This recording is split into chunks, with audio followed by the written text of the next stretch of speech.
So here is my idea for the new segment. So it's going to look something like this.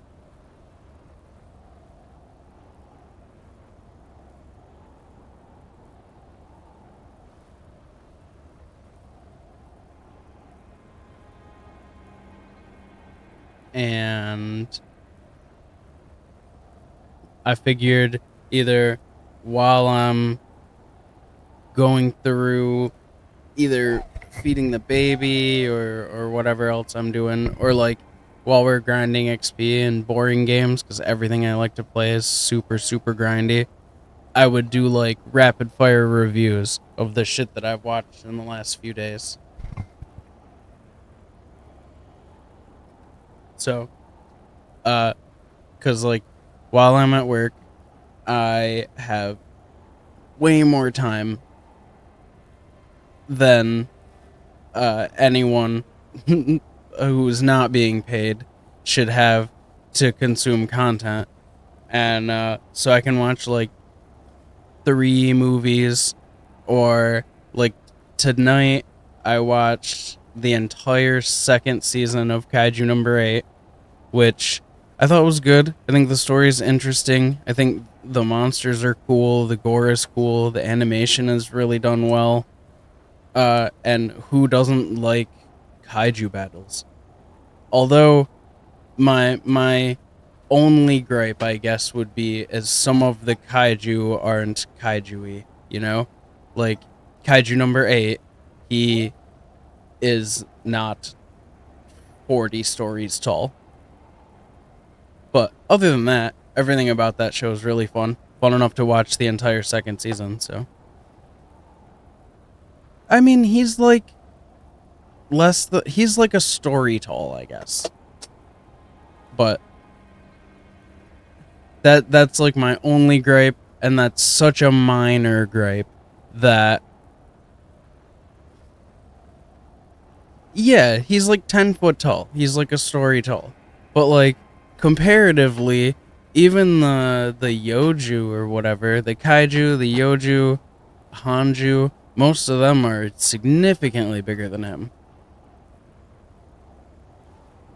And I don't want to give any spoilers, but like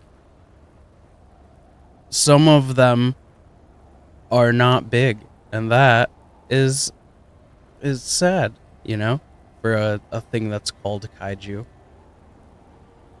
So this I watched on HBO, Death of a Unicorn. I watched it because I like Paul Rudd and I like Jen Ortega. I find them both really funny. Will Poulter is very funny too. And then there's another guy in it who was very funny, but I don't know his name. It's one of the bald guys that's in the show Barry. Does he not? How does he not get a credit? Anyway, so Death of a Unicorn, you can't really tell, but it's a slasher flick, and it's interesting. I mean, it just kind of goes along the story of a slasher. They come across a thing that's killing them, which in this case is a unicorn, and eventually they do or don't prevail. Um, the CG for the unicorn, mostly pretty good. When it tries to move fast or turn in a weird way, you can see that it's pretty. You can see that it's pretty sketchy, but aside from a few times, uh, when it's moving fast or whatever, when it's bending or like bucking, it looks good. A lot of it is in the dark or at night, so that helps to shade a little bit of the inconsistencies. For the most part, fun. Got some good quips as far as slasher humor goes. characters are likable or not likable as they're intended. Um, Overall, yeah, I would recommend watching this probably, even if you're not being paid. Watch this, The House. Sucker for Will Ferrell, sucker for Amy Poehler. Um, Jamie Renner was pretty good. Nick Kroll's very funny. Um, I mean, it's just every single Will Ferrell, Amy Poehler movie. If you've seen one, you've seen them all. They have a goal set in mind, and then they do some wacky shenanigans. In this case, they set up a casino, and it gets completely out of hand. Um, it's fun. Would I watch it not at work? Probably not. Even being a fan of Will Ferrell and Amy Poehler. Um, if you like them, maybe you watch it out of work. I probably wouldn't. I spent, I think, 4.5 weeks watching all of The Sopranos. Um, it's good. The best way I would describe it is it's like Friends but with mobsters, or it's like The Office but with mobsters. It's a pretty cool look at the last real American mafia, and as society changes and culture changes, you watch how that affects their lives, how that affects their organization. Um, and then everybody knows how it ends. So, um, mixed feelings about the ending. I don't think it's as bad as they say, but I also don't think that it's any like masterpiece of an ending. It's not like, oh, that's so artsy. Um, would I recommend it?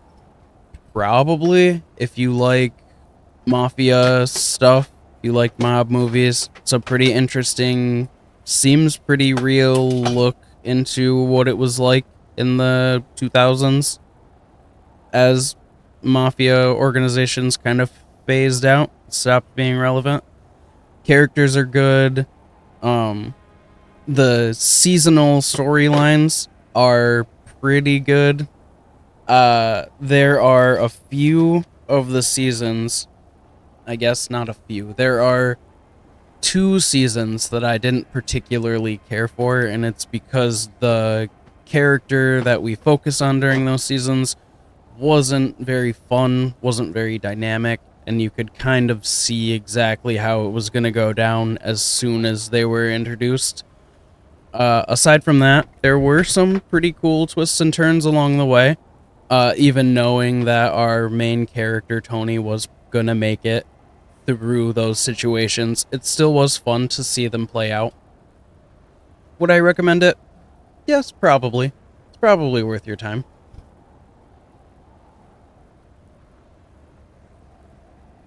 Uh, Little known fact about me, I am pretty obsessed with Nick Cage, and it comes in waves. So I have been watching every Nick Cage movie ever released.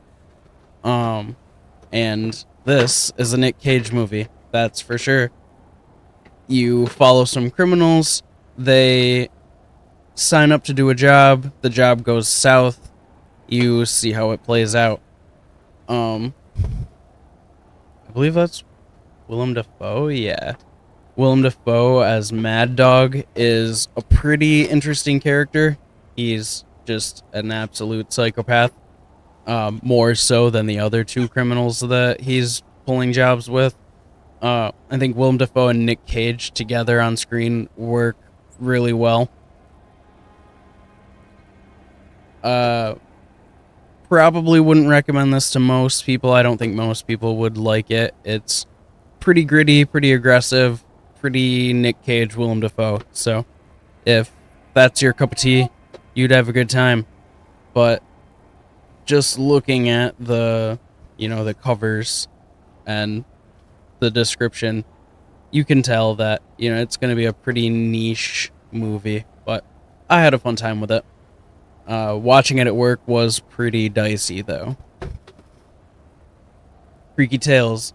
This movie is a 5-part storytelling that tells different several different stories that happen in the same city.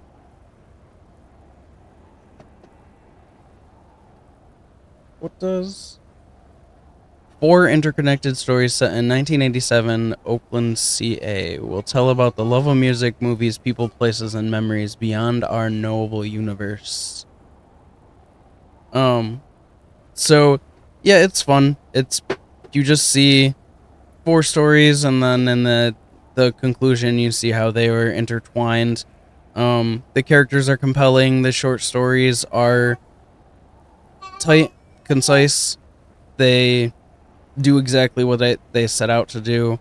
I kind of was expecting there to be more to do with like the beyond our knowable universe aspect. Oh, Too Short is a focal point of one of them, and also the narrator of the film, which I thought was interesting. Haven't thought about Too Short in probably 15 years, so that was, I guess, nice. A nice reminder of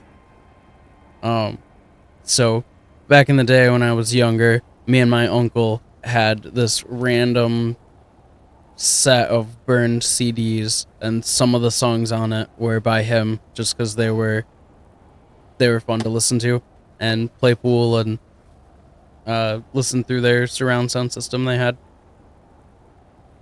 Anyway, so Freaky Tales. It was fun.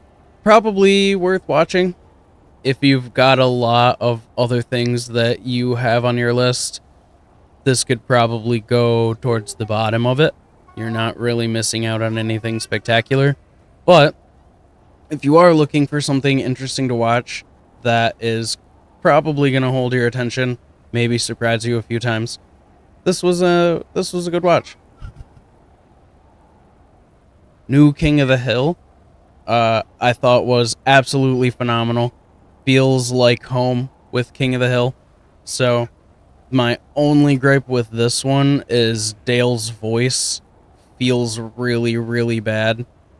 I guess his actor died. My cousin said that his actor died, and or he wanted to do a more reserved take on his voice, something like that. I'm not entirely sure. All I know is that every time Dale Gribble speaks, it just feels really wrong and bad. But aside from that, seeing these characters, was it 10 years later, I think? Come back, existing in the world. Bobby as an adult was really fun to watch. Bobby and Joseph and Khan Jr. rather. So yeah, I would definitely suggest going out of your way to watch this one, especially if you are a King of the Hill fan. Serial Killer's Apprentice. This told the tale of a killer that I've never heard of. Elmer Wayne Henley Jr. and Dean Corll. So it's telling the story of Elmer Wayne Henley Jr., who helped and then killed Dean Corll through a documentary and through like a phone call. So, and then there's some like dramatic reimaginings of the different various scenes so that you can get a better visualization of it. This was fun. Again, pretty niche. Very, very interesting look into the mind of someone who was groomed by a murderer and then almost trapped into staying in that situation for an extended period of time. If you are into documentaries, if you are into serial killers, then you will probably have a good time with this. It's very well done. It's very well organized. It gets its point across cleanly, concisely, and it doesn't overstay its welcome. It tells the story. Uh, yeah, it tells the story that it means to tell, and then it ends. Um, I had a good time with it, and yeah, probably would recommend that one.